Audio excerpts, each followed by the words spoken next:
Hariom friends गोटे online channel आपको स्वागत। आज भिडियो आम जाना कि आखि आगे भाग्य चल कुंभ राशि किए शत्रु किए मित्र।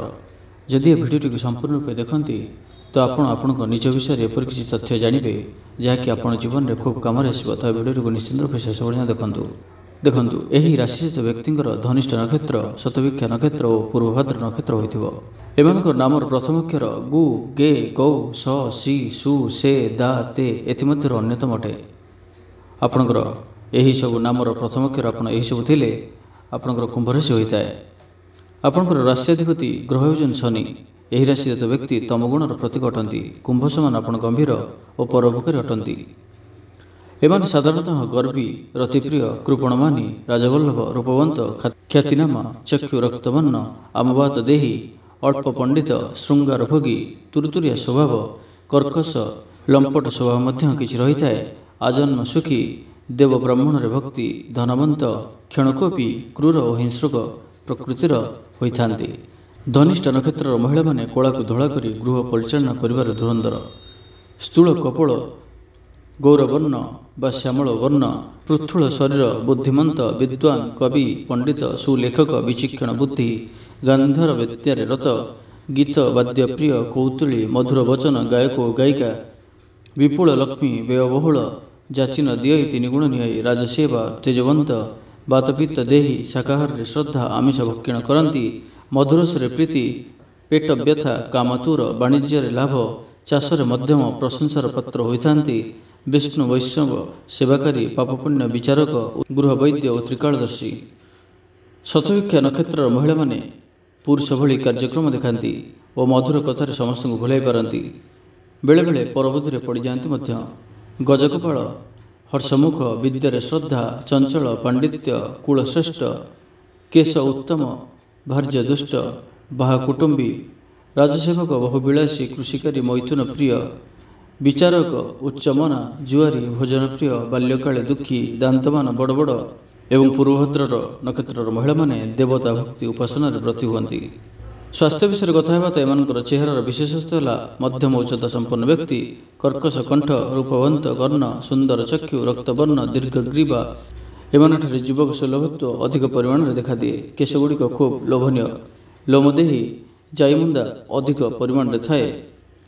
ଏହି ରାଶିଜାତ ବ୍ୟକ୍ତିମାନେ ଆମବାତ ଓ ରକ୍ତ ଅପରିଷ୍କାର ଜନିତ ରୋଗ, ସ୍ନାୟୁବିକ ଦୁର୍ବଳତା, ବାୟୁଦୋଷ, ମଧୁମେହ, କାମଳ ରକ୍ତଚାପ, ପକ୍ଷାଘାତ, ଆଣ୍ଠୁଗଣ୍ଠି ବାତ, ମାନସିକ ରୋଗ, ମୁଣ୍ଡବିନ୍ଧା, ଅମ୍ଳବ୍ୟାଧି, ଗନେରିଆ, ସିଫିଲିସ୍, ମାନସିକ ଦୁଶ୍ଚିନ୍ତା, ପେଟଜନିତ ରୋଗ।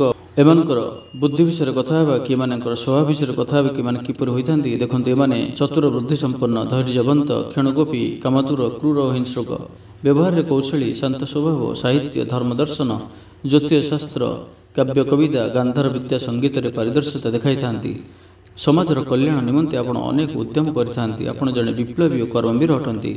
ସଂସ୍କାରବାଦୀ ଚିନ୍ତାଧାରା ସବୁବେଳେ ଆପଣଙ୍କ ମୁହଁରେ ଖେଳୁଥାଏ। ଦେଶପ୍ରେମୀ ଓ ସମାଜର ନିଷ୍ପେଷିତ, ଅବହେଳିତ, ଦଳିତ, ଖଟିକିଆ, ମଜୁରିଆ ଓ ଶ୍ରମିକମାନଙ୍କ ଦୁଃଖରେ ଭାଗିଦାର ହୋଇପଡ଼ନ୍ତି। ଗରିବ ଦୁଃଖ ଦେଖିଲେ ଆପଣଙ୍କ ହୃଦୟ କାନ୍ଦି ଉଠେ। ଏହି ରାଶିଜାତ ବ୍ୟକ୍ତି ଇନ୍ଦ୍ରିୟ ଭୋଗରେ ଆସକ୍ତି, ବୁଡ଼ି ବୁଡ଼ି ପାଣି ପିଇଥାନ୍ତି। ଅତି ଲୋଭରୁ ଏମାନେ ଠକାମିରେ ପଡ଼ିପାରନ୍ତି। ଦରକାର ପଡ଼ିଲେ ପରନିନ୍ଦୁକ, ପାପାଚାରୀ ଓ ପ୍ରବଞ୍ଚକ ସାଜିପାରନ୍ତି। ଅର୍ଥପିପାସା, ଅସ୍ଥିରତା ଓ ପ୍ରେମିକ ଏମାନେ ସାଜିଥାନ୍ତି। ଅତ୍ୟଧିକ ମାନସିକ ପରିଶ୍ରମ କରି ଆପଣ ବିବ୍ରତ ମଧ୍ୟ ହୋଇପଡ଼ନ୍ତି। ଆପଣଙ୍କ ଆଖି ଆଗରେ ଦୁର୍ନୀତିକୁ ପ୍ରଶୟ ଦିଅନ୍ତି ନାହିଁ। ମିଥ୍ୟା ମକଦ୍ଦମାରେ ପଡ଼ି ହଇରାଣ ହୁଅନ୍ତି। ପ୍ରକୃତି ଅସ୍ଥିର ହେତୁ ଆପଣ ସମାଜରେ କିଛି ନିନ୍ଦା ମଧ୍ୟ ପାଇଥାନ୍ତି। ବହୁ ଆଡ଼ମ୍ବର ଦେଖାଇଥାନ୍ତି। ତା ପର ମୁହୂର୍ତ୍ତରେ ତାହା ଫସର ଫାଟିଥାଏ। ନିଜର ଆତ୍ମୀୟମାନଙ୍କଠାରୁ ପରାମର୍ଶ ନିଅନ୍ତୁ। ନିଜକୁ ବିଚକ୍ଷଣ ବୋଲି ଭାବିଲେ ହେବ ନାହିଁ। ଜୀବନକୁ ଆନନ୍ଦ ଓ ଉପଭୋଗ ମଧ୍ୟରେ ନଷ୍ଟ କରି ଦିଅନ୍ତୁ ନାହିଁ। ଏମାନଙ୍କର ଦାମ୍ପତ୍ୟ ଜୀବନ ବହୁତ ହିଁ ସୁଖରେ କଟିଥାଏ। କିନ୍ତୁ ଯଦି ଜୀବନସାଥୀଙ୍କ ମଧ୍ୟରେ ବୁଝାମଣା ନ ହୁଏ ତ ଦାମ୍ପତ୍ୟ ଜୀବନରେ ନିଆଁ ଲାଗିଯାଏ। ସର୍ବଦା ଉଭୟଙ୍କ ମଧ୍ୟରେ ଝଗଡ଼ା ହୋଇଥାଏ, ବିଚ୍ଛେଦ ଘଟିପାରେ। ଉକ୍ତ ରାଶିଜାତ ପୁରୁଷ ସଦାସର୍ବଦା ଜୀବନସାଥୀଙ୍କ ନିକଟରେ ଅନୁପସ୍ଥିତ ରହୁଥିବାରୁ ପାରିବାରିକ ଅସନ୍ତୋଷ ବୃଦ୍ଧି ମଧ୍ୟ ପାଇଥାଏ। ମିଥୁନ ଓ ତୁଳା ରାଶିଜାତ ବ୍ୟକ୍ତି ଏମାନଙ୍କର ଶ୍ରେଷ୍ଠ ଜୀବନସାଥୀ ହୋଇଥାନ୍ତି। ବୃଷ, ବିଚ୍ଛା ଓ ସିଂହ ରାଶିର ପୁରୁଷ ଓ ସ୍ତ୍ରୀଙ୍କୁ ବିବାହ କଲେ ଜୀବନ ଅଶାନ୍ତିକର ହୋଇଥାଏ। ଏମାନଙ୍କର ପାରିବାରିକ ବିଷୟରେ କଥା ହେବା ତ ଉକ୍ତ ରାଶିଜାତ ବ୍ୟକ୍ତି ଶାନ୍ତ, ସରଳ ଓ ସେବାକାରୀ ଓ ଜ୍ଞାନବନ୍ତ ଅଟନ୍ତି। ପରିବାରର ସମସ୍ତ ସଦସ୍ୟଙ୍କୁ ସମାନ ଭାବରେ ଦେଖନ୍ତି। ପରିବାରର ଭାର ଏମାନଙ୍କ ଉପରେ ରହିଥାଏ। ସେମାନଙ୍କ ସେବାରେ ଆପଣଙ୍କର ଆନନ୍ଦ ମଧ୍ୟ ଆପଣଙ୍କୁ ମିଳିଥାଏ। ଜୀବନର ପ୍ରତ୍ୟେକ କ୍ଷେତ୍ରରେ ଆପଣ ଭାଗ ନେଉଥିବା ଯୋଗୁଁ ଆପଣଙ୍କର ଅନେକ ମିତ୍ର, ଆପଣ ବହୁ କୁଟୁମ୍ବୀ ଗୁରୁଜନମାନଙ୍କୁ ଭକ୍ତି କରନ୍ତି। କେତେକ କ୍ଷେତ୍ରରେ ଆପଣଙ୍କର ସ୍ତ୍ରୀ ଦୁଷ୍ଟ ହୋଇ ଆପଣଙ୍କ ସହିତ ମନାନ୍ତର ବେଳେବେଳେ ହୋଇଥାଏ। ଆପଣ ବାପାଙ୍କୁ ବେଶୀ ଭକ୍ତି କରନ୍ତି। ପରିବାର ମଧ୍ୟରେ କିପରି ସୁଖ ଶାନ୍ତି ମିଳିବ ସେଥିପାଇଁ ଚେଷ୍ଟା କରିଥାନ୍ତି। ପରିବାରଠାରୁ ଦୂରେଇ ରୁହନ୍ତୁ ନାହିଁ। ନିଜର ଅହମିକା ଗୁଣକୁ ପରିତ୍ୟାଗ କରନ୍ତୁ। ପରିବାରର ସଦସ୍ୟମାନଙ୍କ କଥାକୁ ଗୁରୁତ୍ୱ ଦିଅନ୍ତୁ। ଶୁଭେଚ୍ଛା ଓ ପରିବାରର ମୁଖ୍ୟଙ୍କଠାରୁ ପରାମର୍ଶ ନେଇ କାର୍ଯ୍ୟ କରନ୍ତୁ। ଦେଖିବେ ଆପଣ ଖୁବ୍ ଶୀଘ୍ର ସୁଖ ଶାନ୍ତିରେ ରହିପାରିବେ। କିଏ ଆପଣଙ୍କର ମିତ୍ର, ଯଦି ତାହା ବିଷୟରେ କଥା ହେବା ତ ଏହି ରାଶିଜାତ ବ୍ୟକ୍ତି ନିଜର ସ୍ୱାର୍ଥକୁ ଆୟୁଧ କରି ବନ୍ଧୁତା ସ୍ଥାପନ କରିଥାନ୍ତି। ଏମାନେ ସମସ୍ତ କଥାକୁ ଗୋପନ ରଖିଥାନ୍ତି। ବାହାରକୁ ଛଳନା କରି ବନ୍ଧୁତା କରିଥାନ୍ତି। ଏମାନଙ୍କର କୌଣସି ସ୍ୱାର୍ଥ ହାସଲ ନହେଲେ ବନ୍ଧୁମାନଙ୍କ ସହ ସମ୍ପର୍କ ଛିନ୍ନ କରିବାକୁ ଏମାନେ କୁଣ୍ଠାବୋଧ କରନ୍ତି ନାହିଁ। ହିସାବ ନିକାଶ କରି ଯାହା ସହିତ ବନ୍ଧୁତା ସୃଷ୍ଟି କରନ୍ତି ସେମାନଙ୍କ ସହିତ ସ୍ଥାୟୀ ସମ୍ପର୍କ ରହିବାର ଦେଖାଦିଏ। ଥରଟିଏ ବନ୍ଧୁତା ସୁଦୃଢ଼ ହୋଇଗଲେ ଏମାନେ ବନ୍ଧୁଙ୍କ ନିମନ୍ତେ କିଛି ତ୍ୟାଗ କରିପାରନ୍ତି। ଏମାନଙ୍କର ବନ୍ଧୁତା କେବେ ହେଲେ କ୍ଷଣସ୍ଥାୟୀ ହୋଇପାରେ ନାହିଁ। ଯଦି ଆପଣଙ୍କର ଶତ୍ରୁତା ବିଷୟରେ କଥା ହେବା ତ ଉକ୍ତ ରାଶିଜାତ ବ୍ୟକ୍ତି ଶତ୍ରୁ ଦମନକାରୀ ଅଟନ୍ତି। ପ୍ରତିପକ୍ଷର ଦୁର୍ବଳତାକୁ ଦେଖି ହେ ଅଜ୍ଞାନ ମନେ କରନ୍ତି। ଅନେକ ସମୟରେ ଶତ୍ରୁମାନେ ଏମାନଙ୍କର କ୍ଷତି କରିଥାନ୍ତି। ପ୍ରତିପକ୍ଷ ଦ୍ୱାରା ଯେତେବେଳେ ଅସ୍ତବ୍ୟସ୍ତ ହୋଇପଡ଼ନ୍ତି ସେତେବେଳେ କ୍ରୂର ଓ ହିଂସକ ହୋଇପଡ଼ନ୍ତି ଓ ଶତ୍ରୁମାନଙ୍କୁ ଅକ୍ଲେଶରେ ଦମନ କରିଥାନ୍ତି। ଯଦି ଆପଣଙ୍କର ଲକ୍ଷ୍ୟ ବିଷୟରେ କଥା ହେବେ ତ ଏହି ରାଶିଜାତ ବ୍ୟକ୍ତି ସଂସ୍କାରବାଦୀ ଅଟନ୍ତି। ରକ୍ଷଣଶୀଳତାକୁ ଘୃଣା କରନ୍ତି। ବିନା ସ୍ୱାର୍ଥରେ ଏମାନେ କୌଣସି କାର୍ଯ୍ୟରେ ହାତ ଦିଅନ୍ତି ନାହିଁ। ଗୋପନ ଭାବରେ ସବୁ କାର୍ଯ୍ୟ କରିଥାନ୍ତି। ଉଚ୍ଚମନ ଓ ହେତୁବନ୍ତ ଏବଂ ମଧୁର ବଚନରେ ନିଜର ଲକ୍ଷ୍ୟସ୍ଥଳରେ ପହଞ୍ଚି ପାରନ୍ତି। ଅନ୍ୟମାନଙ୍କୁ କାବୁ କରି ତାଙ୍କରି ଜରିଆରେ ବିଭିନ୍ନ କାର୍ଯ୍ୟ କରିପାରନ୍ତି। ଧର୍ମମୂଳକ ଓ ସେବାମୂଳକ କାର୍ଯ୍ୟରେ ନିଜକୁ ନିୟୋଜିତ କରିବାର ଦେଖାଯାଇଥାଏ। ଆତ୍ମପ୍ରଶଂସା ନିମନ୍ତେ ବ୍ୟାକୁଳ ହୋଇପଡ଼ନ୍ତି। ନିଜର ଭୁଲଗୁଡ଼ିକୁ ଘୋଡ଼ାଇ ରଖି ଅନ୍ୟ ନିକଟରେ ନିଜେ ବଡ଼ କରି ଜାହିର କରିବା ଆପଣଙ୍କର ପ୍ରକୃତ ଅଭ୍ୟାସ ଅଟେ। ଆପଣଙ୍କର ବ୍ୟବସାୟ ବିଷୟରେ କଥା ହେବେ କି ଆପଣ କ'ଣ କଲେ ଭଲ ରହିବ ତ ଦେଖନ୍ତୁ, ଆପଣ ବହୁତ ପରିଶ୍ରମୀ। ସବୁ କାର୍ଯ୍ୟକୁ ସୁରୁଖୁରୁରେ ସମ୍ପାଦନ କରିପାରନ୍ତି। ଏଣୁ କଳା, କୌଶଳ, ବୌଦ୍ଧିକ ବ୍ୟବସାୟ, ଲେଖକ, ଚିକିତ୍ସା, ନୌବାହିନୀ, ପୋଲିସ, ଗୁପ୍ତଚର, ବିଦ୍ୟୁତ୍ ସରଞ୍ଜାମ, ରେଡ଼ିଓ, ଟେପ୍, ଟେଲିଭିଜନ, ଲୌହ ଉପକରଣ, ରାଶି ତେଲ, ଚମଡ଼ା ଜାତୀୟ, କୃଷି ଜାତୀୟ, ବୈଜ୍ଞାନିକ, ଖଣି, ଲୁହାପଥର, କୋଇଲା, ବ୍ୟାଙ୍କ ଚାକିରି, ବିଭିନ୍ନ କମ୍ପାନୀମାନଙ୍କର ଏଜେଣ୍ଟ ଚାକିରି, ବିଭିନ୍ନ ଇନ୍ସୁରାନ୍ସରେ ଚାକିରି ନଥିବା ଏଜେଣ୍ଟ ହେଲେ ଆପଣଙ୍କ ଜୀବନରେ ଅଧିକ ଉନ୍ନତି ତଥା ସଫଳତା ଲାଭ କରିଥାନ୍ତି। ଯନ୍ତ୍ର, ମନ୍ତ୍ର, ତନ୍ତ୍ର, ଜ୍ୟୋତିଷ, ଧର୍ମଯାଚକ, ସଙ୍ଗୀତ, କାବ୍ୟ ଅଭିନେତା, ଗାୟକ, ଗାୟିକା, ଉତ୍ତମ ବୈଦ୍ୟ, ଚାଷକାର୍ଯ୍ୟ, ଜୁଆରୀ, ପାଣ୍ଡିତ୍ୟ, ସେବାକାରୀ, ଯାନବାହନ ବ୍ୟବସାୟ ଏପରି କିଛି କଲେ ଆପଣ ସଫଳତା ଅର୍ଜନ କରିପାରନ୍ତି ଏବଂ ଧନୀ ବ୍ୟକ୍ତି ରୂପେ ପରିଚିତ ଓ ପରିଗଣିତ ହୁଅନ୍ତି। ତେବେ ବିଶେଷ ରୂପେ ଆମେ ଯଦି ଆପଣଙ୍କର ଅର୍ଥନୈତିକ ଅବସ୍ଥା ବିଷୟରେ କଥା ହେବା ତ ଦେଖନ୍ତୁ, ଏହି ରାଶିଜାତ ବ୍ୟକ୍ତି ଅଜସ୍ର ଧନ ଉପାର୍ଜନ କରିପାରନ୍ତି ନିଜ ଜୀବନରେ, ମାତ୍ର ତାହାକୁ ଭୋଗ କରିବାର ସନ୍ଦେହ ଥାଏ। ପରିଣତ ବୟସରେ ବହୁତ ଦୁଃଖ ଭୋଗିଥାନ୍ତି। ଯାନବାହନ କ୍ଷେତ୍ରରେ ଏମାନେ ବହୁତ ଲାଭବାନ ହୋଇଥାନ୍ତି। ବେଳେବେଳେ ଶନିଙ୍କ ଦୁର୍ବଳତା ସମୟରେ ରାସ୍ତାର ଭିକାରୀ ମଧ୍ୟ ହୋଇପାରନ୍ତି। ଏପରି କିଛି ମଧ୍ୟ ଦେଖାଦିଏ। ଶନିଙ୍କ ଆଶୀର୍ବାଦ ଏମାନେ କେତେବେଳେ କୋଟିପତି ହୋଇଯିବେ ତାହା ଅନ୍ୟ କେହି ବିଶ୍ୱାସ ବି କରିପାରିବେ ନାହିଁ।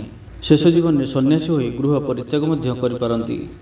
ଆଧ୍ୟାତ୍ମିକତା ଗୁଣ ଆପଣଙ୍କଠାରେ ଅଧିକ ରହିଥାଏ। ଆଧ୍ୟାତ୍ମିକ ବିଷୟ ଭିତରେ କଥା ହେବା ତ ଆପଣଙ୍କର ପାଇଁ ମାନବର ସେବା ହିଁ ଭଗବାନଙ୍କର ସେବା ବୋଲି ଆପଣ ଚିନ୍ତା କରିଥାନ୍ତି। ଆପଣ ଜଣେ ସାମ୍ୟବାଦୀ ଓ ବିପ୍ଳବୀ ଏବଂ କର୍ମବୀର ତଥା ତର୍କବୀର ହୋଇଥିଲେ ହିଁ ନିଜର ସଂସ୍କୃତି ଓ ଐତିହ୍ୟକୁ ମନେ ରଖିଥାନ୍ତି। ସେହି ଅନୁସାରେ ଚାଲିବାକୁ ପସନ୍ଦ କରିଥାନ୍ତି। ବୈରାଗ୍ୟ ଉନ୍ମେଷଣର କଥାଗୁଡ଼ିକ ଆପଣଙ୍କ ମନ ଆନ୍ଦୋଳିତ କରିଥାଏ। ମାତା, ପିତା, ଭାଇ, ବନ୍ଧୁ, ଆତ୍ମୀୟ ସ୍ୱଜନଙ୍କର ସ୍ନେହମୟ ବନ୍ଧନରେ ପ୍ରାଣ ମନ ଆପଣଙ୍କର ଛଟପଟ ହୁଏ।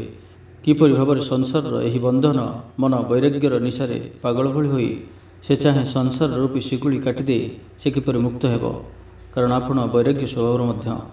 ତ ସଂସାର ପ୍ରତି ଆପଣଙ୍କର ବୈରାଗ୍ୟ ଭାବ ମଧ୍ୟ ଅଧିକ ରହିଥାଏ।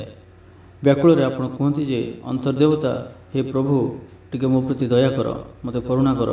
ଆପଣ ସଦାସର୍ବଦା ଭଗବାନଙ୍କ ପ୍ରତି ଅଧିକ ବିଶ୍ୱାସ ଭରସା ରଖିଥାନ୍ତି। ତେବେ ଆସନ୍ତୁ ଜାଣିବା ଆପଣଙ୍କ ପାଇଁ କ'ଣ କରିବା ଶୁଭ, କେଉଁ ଦିନ ଶୁଭ ରହିବ, ବାର କ'ଣ ଶୁଭ ରହିବ, ସଂଖ୍ୟା କ'ଣ ଶୁଭ, ସବୁକିଛି ଜାଣିବା। ଆପଣଙ୍କ ପାଇଁ ଶୁଭ ଦିନ ହେଉଛି ଶନିବାର ଏବଂ ଶୁକ୍ରବାର। ଶୁଭ ସଂଖ୍ୟା 1। ଶୂନ ସଂଖ୍ୟାଟି ମଧ୍ୟ ଉତ୍ତମ। ଶ୍ରେଷ୍ଠ ଧାତୁ ଆପଣଙ୍କ ପାଇଁ ସୀସା। ଶ୍ରେଷ୍ଠ ରତ୍ନ ହେଉଛି ଇନ୍ଦ୍ରନୀଳ ବା ନୀଳ ଅଥବା ଗୋମେଦ। ଶ୍ରେଷ୍ଠ ଚେରମୂଳ ହେଉଛି ବାଡ଼ି ଅଁଳା। ଶୁଭ ବର୍ଣ୍ଣ ଆପଣଙ୍କ ପାଇଁ କଳା, ନୀଳ, ଧୂସର ଓ ବାଇଗଣୀ ରଙ୍ଗ। ଏହା ଆପଣଙ୍କ ପାଇଁ ଅତ୍ୟନ୍ତ ଶୁଭ ହୋଇଥାଏ। ଆପଣଙ୍କର ଆରାଧ୍ୟ ଦେବତା ହେଉଛନ୍ତି ଶନି ମହାରାଜ। କେତେକ କ୍ଷେତ୍ରରେ ଶ୍ରୀ ଗଣେଶଙ୍କୁ ପୂଜା କରିବାରେ ଦେଖାଦିଏ। ତନ୍ତ୍ର ମତରେ ଦକ୍ଷିଣକାଳୀ ପ୍ରକାରାନ୍ତରୀ ଦେବତା, କାଳ ଅବତାର କୁର୍ମ ଓ ବରାହ ଅବତାରକୁ ପୂଜିଲେ ସର୍ବାରିଷ୍ଟ ଆପଣଙ୍କର ଖଣ୍ଡନ ହୋଇଥାଏ। ତ ଏହା ଥିଲା କୁମ୍ଭରାଶି ବ୍ୟକ୍ତିଙ୍କ ପାଇଁ କିଛି ଏପରି ତଥ୍ୟ ଯାହା ଆପଣ ଯଦି ଏଥିରୁ କିଛି ଶିଖି ଆପଣଙ୍କ ଜୀବନରେ କାମରେ ଲଗାନ୍ତି ତ ନିଶ୍ଚିତ ରୂପେ ଆପଣ ଏଥିରୁ କିଛି ଲାଭ ଉଠାଇ ପାରିବେ।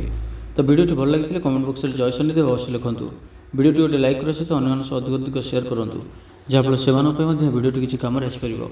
ଏବଂ ଯେଉଁମାନେ ଆମ ଚ୍ୟାନେଲ୍ ସବସ୍କ୍ରାଇବ୍ କରିନାହାନ୍ତି ସବସ୍କ୍ରାଇବ୍ କରିବା ସହିତ ପାଖରେ ଥିବା ବେଲ୍ ଆଇକନ୍ ମଧ୍ୟ ପ୍ରେସ୍ କରନ୍ତୁ, ଯାହାଫଳରେ ଆମେ ଯେଉଁ ଭିଡ଼ିଓ ଅପଲୋଡ଼ କରିବୁ ତାହା ଆପଣ ସର୍ବପ୍ରଥମେ ପାଇପାରିବେ।